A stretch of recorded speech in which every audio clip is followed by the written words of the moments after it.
What's up, adventure crew? We're the Crazy Five and we're taking you along for the ride. So buckle up. We decided to hit Dollywood. It was the day before Columbus Day in October, right smack dab in the middle of fall break. It is busy. We got there at 12:30 and we parked in Splash Country. We have some family friends that are with us for the ride today, so you get to watch us explore the park on a jam-packed day. So enjoy the ride. It is in the longest spot for the tram ride, coming from Splash Country all the way to the front. If you decide to hike it, it's about a half a mile walk. Dollywood signs all say it takes about 30 minutes to get from that parking lot to the front. And as you can see, we're all ready to go. One of the greatest tips that we have is if you have season passes, get the photo pass. It is good for the whole year, so you can take pictures as you go throughout the season with the different decorations, and people who are with your group, you can get those pictures for them too. So we decided to go and get a bite to eat because we didn't get into the park until almost 1 o'clock. We are late arrivals. And we decided to head and hit some season food, and the kids got pizzas. We have our one grumpy guy who wanted to get a hot dog for the day, but as you can see, it was crazy packed. When it's busy like this, just bring your patients. Longer wait times when usually we don't have to wait a long time to do a lot of activities. They changed out the pumpkins. They are much bigger than they were a few weeks ago. There are some huge ones. It is so cool to see the sights and see people who grew these around our area. We did head over to pizza. We did stop at 3 different places to get food. The great thing about a theme park is you don't all have to eat at the same spot. You can spread out and meet back at one location, which is exactly what we did. We went to Dogs and Taters, the Lumberjack Pizza, and then we also went to one of the seasonal marketplace. Everybody in our group got something a little different, so it made everybody a little bit happy. Nice thing about theme parks. Now, it did take us about an hour, a little over an hour to get all our food because we did have long lines everywhere. But we did meet up, found a great table. For us on a low capacity park day, we can do about 15 to 20 attractions depending on how fast we can move through the different areas. We did prepare everyone that it was going to be crazy busy and not to expect to be able to do all the things we normally do. In the end, we did end up having a lot of wait times, but we still had fun because part of the theme park experience is hanging out and talking with your friends or family in the line. Because what a better way to get to know everybody than to just spend some time together. So before we even got to the park, everybody had their 1 or 2 things that they wanted to do for the day. First off, we did the carousel, and then we went down to the country fair where we got some swings and a couple other little rides here because the wait times were less than 20 minutes. We had an enjoyable time in this area of the park, but then we decided to go view the replica of Dolly Parton's family home, which is a log cabin style house that is in between the different areas of the park. It's before you get to Craftsman Valley, around the train area. It's a very little wooden shack, and the statue is in front of it, so if you're walking through the park, make sure you stop in. We did head over to Celebrity Theater where we caught Emily and Robert's show. Harvest Festival does have different artists come through the festival season that are playing different music throughout the park. They do have roaming musicians, and we decided to catch Emily and Roberts. Big fan of hers. Here's a little bit.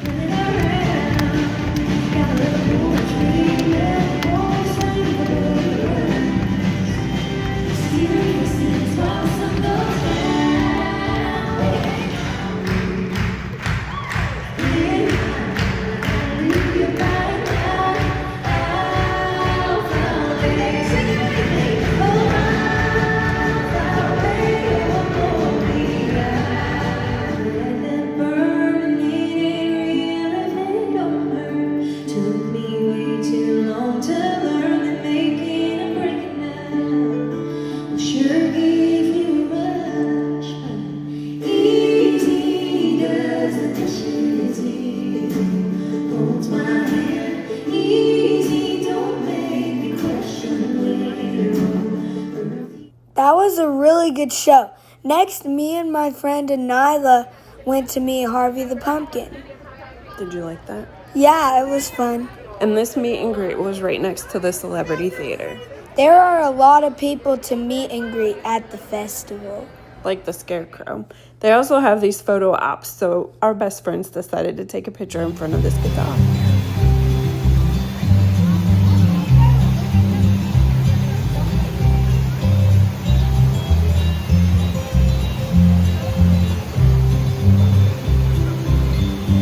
So there are different spots throughout the park to take in the pumpkin luminites. They look great all the time during the day, but we also decided to split. So the boys went and played some arcade games down in the country fair area, while the girls decided to ride Blazing Fury.